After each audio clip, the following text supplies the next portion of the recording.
Now, buy, hold, sell. I tell you what, there's some players in this one. There's a bit to talk about, and we wanted to take a little bit of a origin taste to this, or a buy round, buy planning structure to this buy, hold, and sell. So let's talk about the buys to start things off. Targets acquired. Kick us off with the first one, mate. I bailed and you didn't, and you'd be happy. Yeah, Dilbo Baggins. Yeah, my boy there. He is now a handy halfback dual with a 46 break even.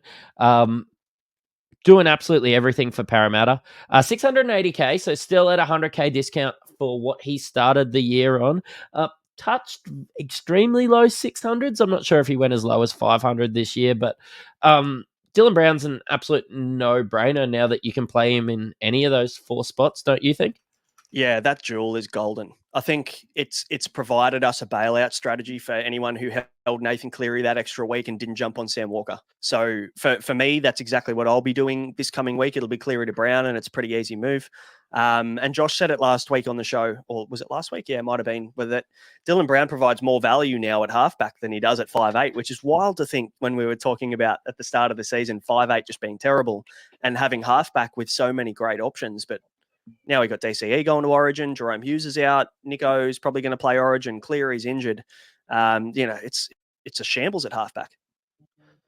Yeah, it definitely is, but at least we got a little bit of an opportunity to look at some of these 5'8s now. So you know what, I'm happy to run Galvin a lot of weeks. So yeah, I definitely don't hate moving Dylan Brown up there. Again, I think I say it every week, that Kiwi accent just really gets it going for me. Because yeah, Matt Burton could be named in Origin. So yeah, that's a good point, and that's probably why a lot of people faded Matt Burton last week. Stephanos in the chat, Hughes is back. Yes, he has been named. I honestly would not be surprised if he's a late withdrawal, but maybe that's just me jumping the gun. I just feel like there's no need for Storm to bring him back when they've been playing such good footy. They've been winning. I don't think there's any need to bring him back 1 week before a bye. Personally, I know we're kind of veering away from the buys here, Matty, but would you just let Jerome Hughes have another rest for a couple of weeks? I mean, I would, especially with where the Storm are, but like Jonah Pezzit's injured as well. Like, I don't know, they might just maybe they just need him. Yeah, They might just need him as opposed to playing a hooker or something at halfback. And I suppose we've seen how some of that goes for the Gold Coast Titans. But yeah, look, maybe he just. Yeah, I wouldn't be picking him up this week just in case. It'd be a look for another couple of weeks. Yeah. And so Dylan Brown, we'd probably call him the buy of the week this week. I think it makes logical sense with all the players we're missing. But not speaking about Jerome Hughes, but one of his teammates, Eli Katoa, has been on fire the last 4 to 6 weeks. 719K. He's got a 23 break even after the 100 that he put up last week. Storm have a really nice run. With Jerome Hughes due back in round 14, it only bodes well for Eli Katoa. And obviously we won't see him at Origin due to his accent, as you'd say. So, plenty of positive signs for Eli Katoa and probably a really good buy this week. Yeah, fantastic buy. It's probably been a buy all year, and barring injury, I think he is a season-long keeper. Probably, definitely a top 4 second row forward. And my 2RF2. Mm-hmm. Love it. Who's next on the list, mate? It's KO Weeks, minus 28 break even, 350K. Just another one of those reasons that Dylan Brown, you can comfortably play him at halfback because KO Weeks has been scoring all right. The Raiders weren't as bad as we expected without Fogarty there. And he's averaging 58 for the year. We were all a bit disappointed when KO Weeks didn't get named week 1, but it's just one of these cheapies that have materialized. If you need to save some cash to fund some other trades or anything like that, I don't have an issue playing KO Weeks. He seems playable most weeks, doesn't he? Didn't actually mean that. Worked well. But no, to be fair, like minus 28, he made some good cash last week. If you had him and you went early on the bubble, he would have made about 70 odd K last week. Negative 28 probably bashes out at 40, 50 at worst case. And then he'll make you another 60K this week. So he'll be up into the 410 next week. Not a bad shout. I guess it all comes down to what you currently have at 5'8" at the moment, because you're certainly not bringing him in at fullback. No, yeah, it's definitely a 5'8" thing. Can I just throw something out for NRL fans in general? KO Weeks is an excellent NRL fantasy buy, due to the fact that you get kick meters, and Ethan Strange isn't much of a kicker. Good shout. I bought him his first week, and that's paid off well in fantasy, because you don't get 3 looks in NRL fantasy. You got to jump on straight away, and it is weird without the beers, Melissa. Unfortunately, worthy sacrifice. Mattrix, the athlete that he is, he's got basketball on very soon, so that'll be post match. Might have to fit 40 minutes at point guard, and I tell you what, I have played after a golf day or two, and the old halftime spew doesn't go down real well, to be honest, as I'm getting a bit older. Yeah. You got the fresh beard going as well. Like, you got it lined up real good. Ange here says Mattrix looks like he just came out of a Thailand rehab camp, which is one of the better comments I've seen. I feel like it. I tell you what, the mouth's dry as I get up in the morning. Let's move on. The fourth buy on the list, and we've got 5 for you this week, is Jacob Kiraz. Now, 712K, 29 break even, and I feel like this guy's just flying under the radar. Like, I bought him maybe 4 weeks ago. He's been fantastic since I bought him. I think he's had 1 bad score in that 4 weeks, 101, 48 against the Tigers, which is kind of why everyone bought him. And then he's gone 100 against the Panthers and 92 against the Raiders. And he comes up against the Dragons, into the Knights, into the Eels the next 3 rounds. And I don't know whether there is a better draw out there than those 3 matchups for someone like Kiraz, whose base power is through the roof and has a chance to score every week. He's just got that workload, and the Bulldogs they've really impressed me this year. Why I didn't jump on him earlier on in the season was I had no faith in the Doggies. But yeah, they're starting to look good. They play 13 and 16. If you're looking for something there, he is a primo, and you know what? A genuine season-long keeper, I think, especially with that 29 break even. Like, if he scores a ton again this weekend, he's pushing 800K. That's Joey Manu levels. So, do you think with Kiraz, if Burton goes away to Origin camp, does that affect Kiraz at all? Does it affect the Bulldogs in general? Yeah. Burton's been by far and away, I'd say, the 5'8" this year in quality of footy that he's been playing. And the Bulldogs have probably overachieved, I think it's fair to say. So for me, I think everyone maybe cops a little bit of a hit, but I think the structure is good enough. I know obviously they're going to lose Stephen Crichton too. I think there's every chance Stephen Crichton probably plays for New South Wales at centre. So losing Crichton and Burton will hurt the Bulldogs. Very quickly, we've got a donation from Gabe and Ben Verdini. Thanks for the cash, boys. I have a team full of pods. David Fafita is my captain. My question is, who is more Supercoach irrelevant for me out of Jesse Bromwich or Kieran Foran? Jesse Bromwich? Yeah. I mean, he's very irrelevant at the moment, but I think Kieran Foran, with the way that 5'8" and Kieran Foran's price, he's actually a tiny bit relevant. Jesse Bromwich wouldn't touch him with a 10-foot pole. So, irrelevance is there for Jesse. Yeah, for sure. Thanks for the donation. And so anything on Kiraz, mate, or you want to move on to our last buy? Yeah, let's move on to Tolo Kula. Looked really good on the weekend. Now has a 9 break even. Looked to have locked down that fullback spot for Manly. No chance of playing Origin or anything like that. If I was doing a trade, it would be for Kula. But you have a look at Melbourne and I think Panthers the following week. It's a tough pill to swallow, but he might just be good enough. He did show good signs, didn't he? I think there was a risk there potentially. There's an AC joint injury for Tolucola.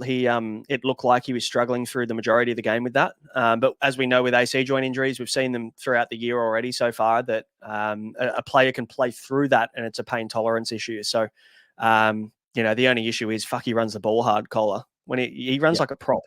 So, I think he's probably going to be challenging that shoulder. And if it gives him a bit of grief, we could see him on the sidelines. But I still think he's good enough to buy at his price. If he was nudging 600K, I wouldn't touch him. Yeah.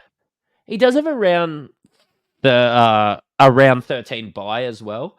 So Storm into a bye into Panthers doesn't scream a bye for me, but that 9 break even, I think if you went him in 3 weeks' time, if he looks fantastic, I suppose money hasn't been as big of an issue as it has been other years at the moment, is more what I'm trying to say.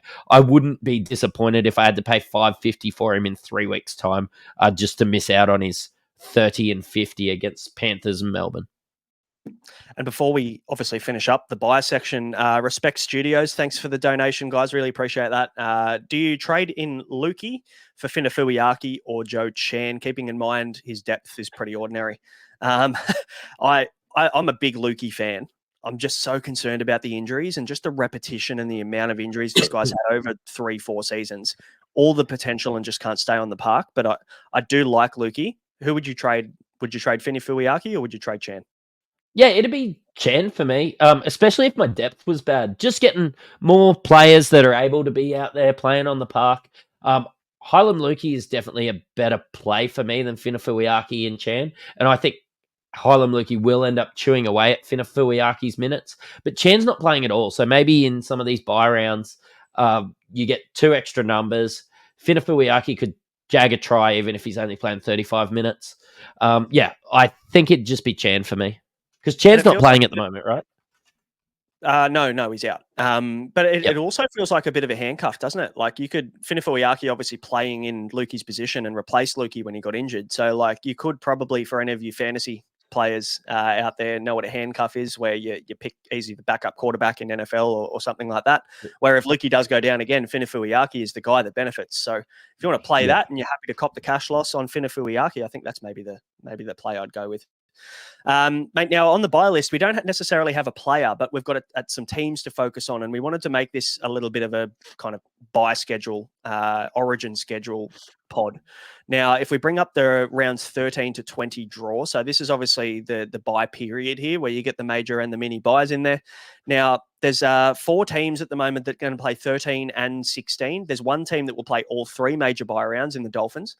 And then you've got the Bulldogs, the Raiders, and the Roosters that will play round 13 and round 16, which are the first 2 major buys. So is there anybody that comes to mind with those teams that we just mentioned there, those 4 teams? Because for me, I'm trying to maximize the amount of available players I have in the major buy and just keeping an eye on the mini buy to make sure I don't kind of cuck myself. Yeah, 100%. And I agree with you. Just what worries me about like the Dolphins is, like I'd love to get Hammer. The Dolphins are playing 13 and 16, but I expect them to get picked for Origin as well. So just make sure you're not doing that. Definitely if I saw a team list and I saw that they weren't naming Matt Burton as well, he's also another guy like that. But you know what? If you've got any worries about adding a KO weeks or something, it's stats like this that make you and Atkins if you can afford him. Lemuelu's if you want to go there. You're I don't know, any of those doggies, your Carraz, like all those guys are really good plays.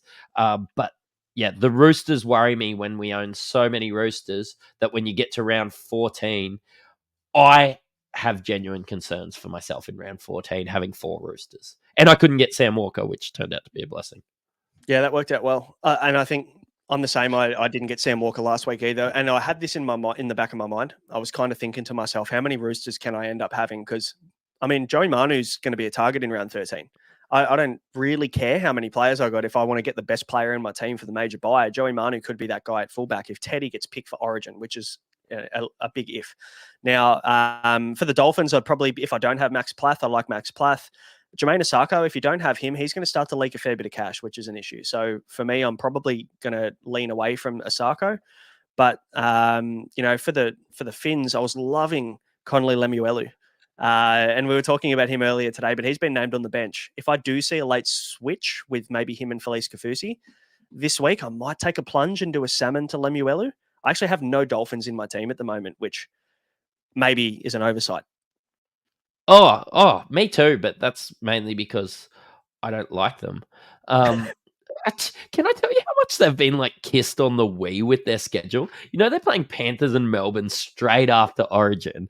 I tell you what, they have done this on purpose. And if I have to hear my father-in-law tell me where the Dolphins are on the ladder again, I think I'm like, man, have you seen the teams that they've had to play at what times? Yeah. But Yeah, great for Supercoach. Absolutely. So all three major buys, you're just going to be careful for the fins of that round 14 and round 18 buy. Now, obviously, round 18, they're on the buy by themselves, which is fine. You can handle that unless you've got fucking 6 of them.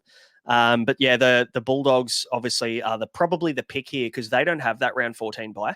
So they play round 13, they play round 16. They've got the 15 buy by themselves from memory, so you can manage that. I've got 4 Bulldogs in my team at the moment, I think. I've got Curran, Hughes, Salmon, and Carraz. So I feel like I'm in a pretty good spot to handle at least the first 2 major buys. So this is just something that you need to start thinking about when it comes to buying players is that your Roosters, Raiders, and Dolphins coming into round 14. Just be careful you don't overload on those 3 guys or those 3 teams because round 14, when you have to field a full 17 players, Matty, could be real tough for you in comparison to only having to field 13 in the majors. 14's so much harder for me than 13. Just remember, you can still name 17 players, and you get your best 13 in round 13. That's some of the questions that I see sort of creep up every year, and so you can field 17 players. So yeah, like I know Joey Lussick's out this game, but somebody like that is an example that I would use. If he happens to jag and get 70, then fine. But if you've got 14 players and he scores you 23, which I think we've found out he's perfectly capable of, yeah, it just drops completely out, and you're in a lot better stead if you've got 17 than 13. But of course, yeah, sometimes going by the seat of your pants and having 14 for every buy round works out very well, rather than having 17 one week and then 11 in round 16. So spot on. Exactly. And we can also make trades at the back end for 16 and 19 if we have to. Most people should be pretty well planned up until this point. We've had a heap of time to get your round 13 players in. It'll be those last 2 ones that you need to focus your time on. But let's move on to the holds.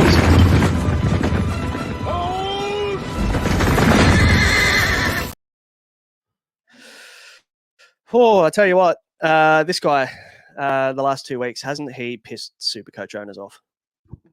I boosted him in for a grand total of about 93 points over 2 weeks. I made an extra trade this week. Honestly, every time, because obviously people talk to me about Supercoach, not because I'm good, just because I love it. And I was like, well, at least I had the flexibility to loop Val Holmes. I did an extra trade of trading in a Tigers player so that I could loop Val Holmes this week because I thought Val Holmes running at Isaac Thompson is a bit of a turnstile. This could be absolutely huge. I'm thinking the same this week, but there's not a bad matchup for Val, to be fair. But yeah, I hope that they're starting to give him the ball a bit more. But if Cowboys are humming, which have been pretty ordinary, Val will be humming. So hold. Pretty ordinary is a compliment, I think, to how the Cowboys have been playing recently. But yeah, I'm definitely holding Val for this week against the Tigers, against 2 very inexperienced centers. Where Tigers are not only a bad team, but also beaten up with injuries and suspensions and things like that. The suspension of Brent Naden is a blessing, an absolute blessing and a win for the West Tigers. But in saying that, we're still beaten up. So, yeah, Val Holmes should score well this week. Same with Scott Drinkwater. We'll talk about them for captains later on. Kai Pearce-Paul, though, 541K, 68 break even. I would recommend that people hold Kai Pearce-Paul, at least for this week while he's on the bye. Not only do you need a Knights player to be able to use as a VC loop, which I think some people don't really take into consideration. KPP also started on the weekend, and we saw Tyson Frizzell go through the middle rotation and Dylan Lucas still play on the other edge. So I think there's a chance there. Frizzell might play a little bit more middle minutes, and they use KPP for 80 on the left edge. So that's what we saw on the weekend anyway. Yeah, and KPP's been really good all year. Like, I'm not ready to get rid of him for that. I see him as maybe my 2RF, honestly 4 by the end of the year.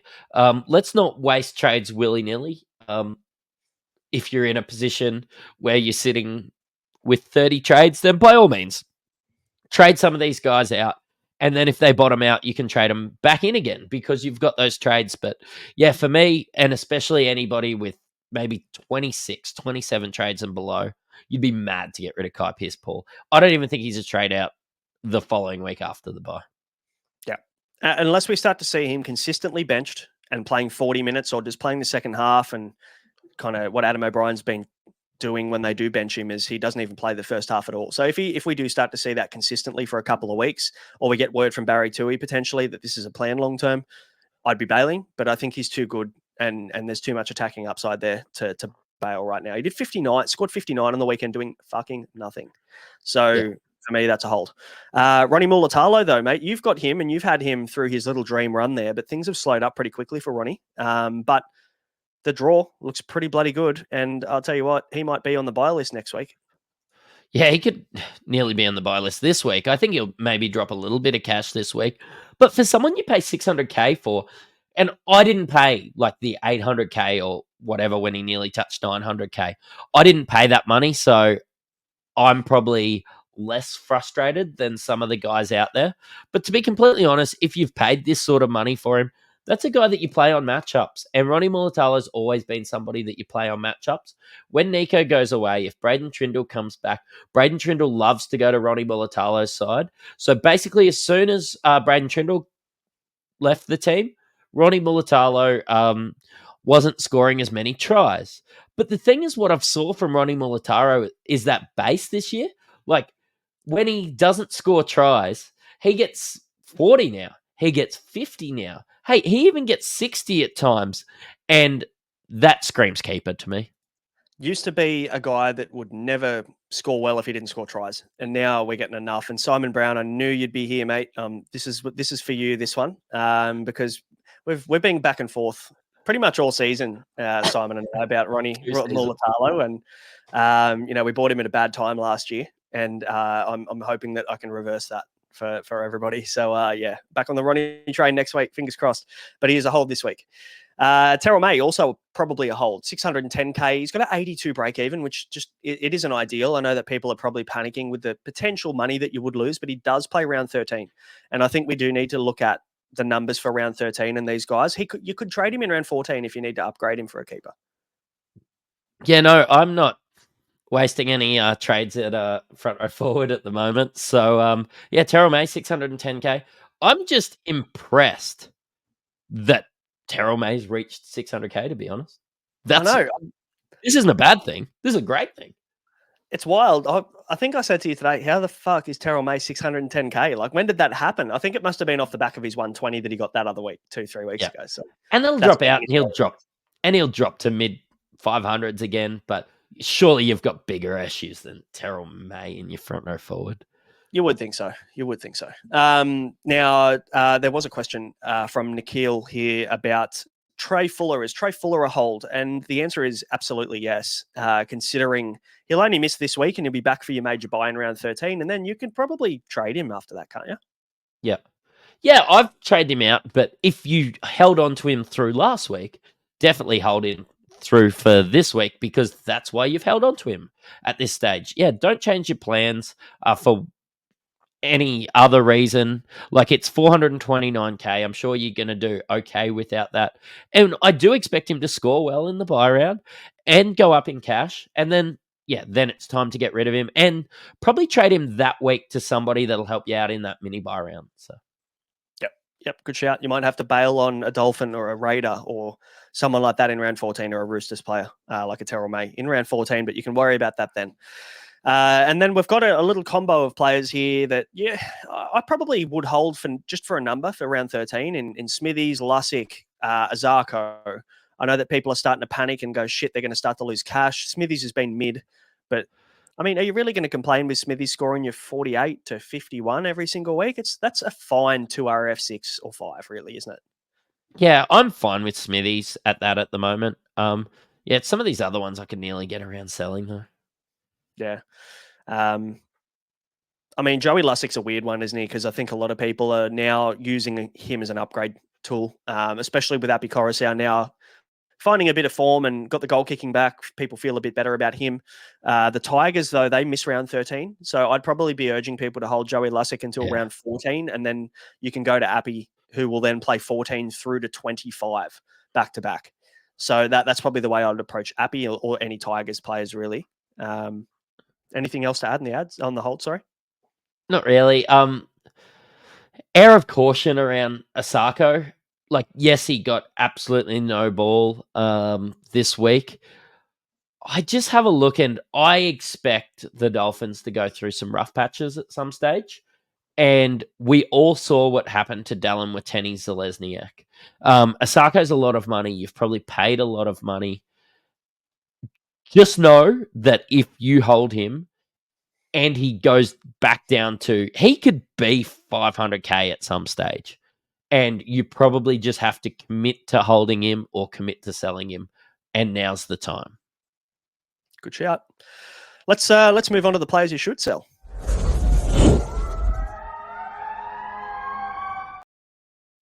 Now, ladies and gentlemen, he is not a hold. Taylor May, get him out of your team. We're not diving into everything else. He's a trade, and you can basically not think twice, move him on.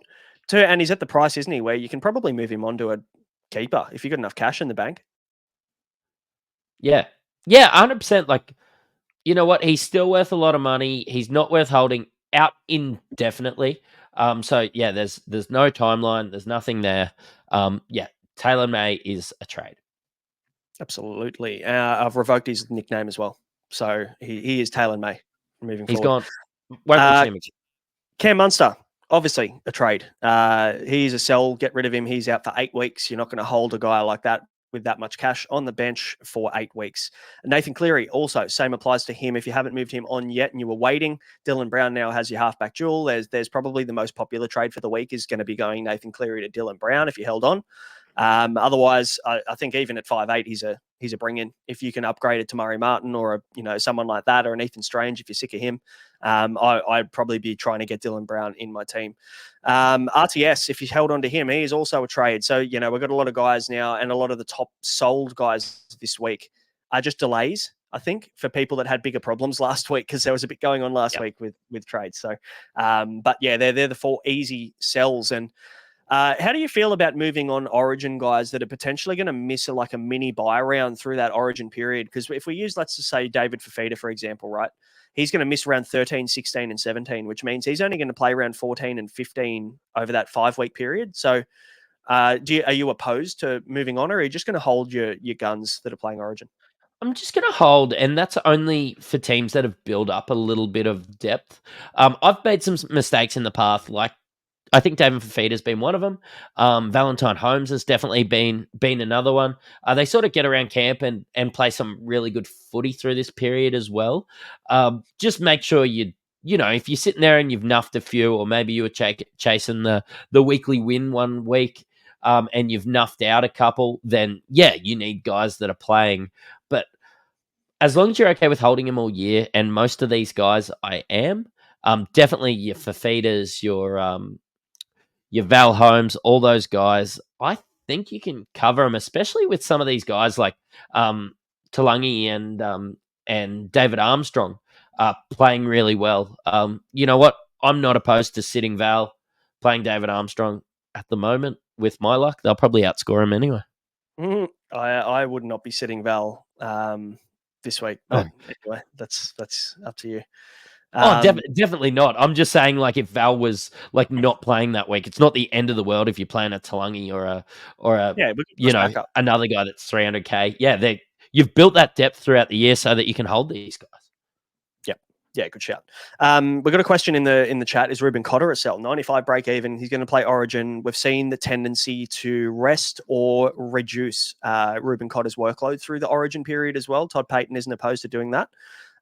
If you do have Ruben Cotter, so I'm just trying to look up his stats right now. He is owned by, this new app. He's owned by 34% of teams. So very relevant conversation. Are we moving him on? Yeah, I think he is a trade out just because of the way that Todd Payton does that every year. Look, forwards are a little bit different than some of those backs that I was mentioning in Val and some guys like that. But if you're okay with holding Rubes all season and that was your plan, a 95 break even doesn't scare me for a guy that averages 60. Yeah, exactly. He's not going to lose a ton of cash. But Stephanos, a question here: would you sell to Joey Tarpany? This is you. he knows your Joey Tarpany. We had this conversation beforehand, and I was looking at Joey Taps' scores, and it's just fucking I thought I would have mistaken him for Taniela Paseka or something. Like you look at his scores, and they're not Joey Tarpany scores. They're just some mid-random front row forward that plods along at 400k. Yep. Yeah, and averages 57, top of 81, but that 39 is what scared me. When he's getting 39s, but that was 60 a year ago. And that's what scares me. And I expected Joey Taps to go up with Fogarty and some of these other guys out because I expected them to play through the middle a little bit more. They're not doing that. Like KO's exciting, Stranger's been good.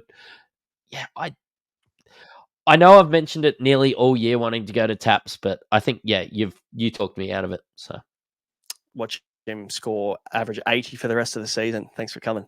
Let's talk about the watch list for this week. I'm watching you, Wazowski. Always watching. Talk to me about Dallin Watene-Zelezniak. Look, if you own him, you can't trade him out. He is worth too little now. So you could nearly put him in the holds for the poor people that own him. But Sean Johnson, apparently coming in healthy in round 14. I don't expect the Warriors to be this bad all year. And I know they just beat the Panthers, so let's just leave that there. But they will be able to get Dallin some better ball, maybe in a couple of weeks.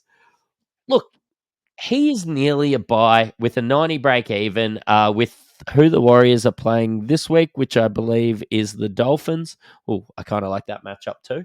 But he is nearly a buy, honestly. Dallin there at 460k. And you can play him on matchups. Like, he's not that season-long keeper that we considered, much like what I said with Ronnie Mulatalo, but it's going to ebb and flow with how the Warriors are going. He's a 400k player when the Warriors are going shit. I think someone in the chat, I can't remember where the question is, I'll find it later, was saying, is Dallin a buy, but wait till 14? And I think I would wait until round 14, considering the Warriors, they've got the buy in round 13. Then they, in round 14, play the Cowboys, who have been very leaky to edges. They play Melbourne, which isn't ideal, but then they play the Titans. They play the Broncos off the back of Origin, and then they've got the Bulldogs. So I kind of like that little mini run there through the middle there for the Warriors. So DWZ definitely on my watch list with more. And can I just touch one thing? Then we don't have to answer this question later. DWZ is a play against the Dolphins. 100%. 100%. What about Isaac Tungo? Now, he unfortunately is this week playing against the Sharks, the best defensive team in the competition. No Nathan Cleary, so there are a couple of downsides to Tungo, but it looks like he's bottoming out in price. He scored, I think, 70 last week. 525k looks to be where the bottom is. 60 break even this week, so you don't necessarily have to jump now, which is why he's on the watch list. But I tell you what, if I see another score from Isaac Tungo, round 13 he covers. He misses round 16 and 19 buys, but he could be a nice little number next week. My problem is Penrith looked clunky, and that was a bit of junk that he scored this week on, and I just have no faith in it. Maybe till Cleary comes back, and you know what? If I have to pay $600 for Tungo later on in the year, 600,000, I don't care. It'll be about saving a trade. Now, I'm going to pass him, but yeah, of course I'll be having a look, but a 20 and him dropping to 490k won't make me feel better when it comes to Tungo, where it would with Dallin, because I know that they're waiting on some troops to come back and Dallin will get better ball. Tungo's not getting better ball till Cleary comes back. So yeah, it's a no from me, but hey, I don't hate getting in Tungo at 520k and treating him like a season-long keeper.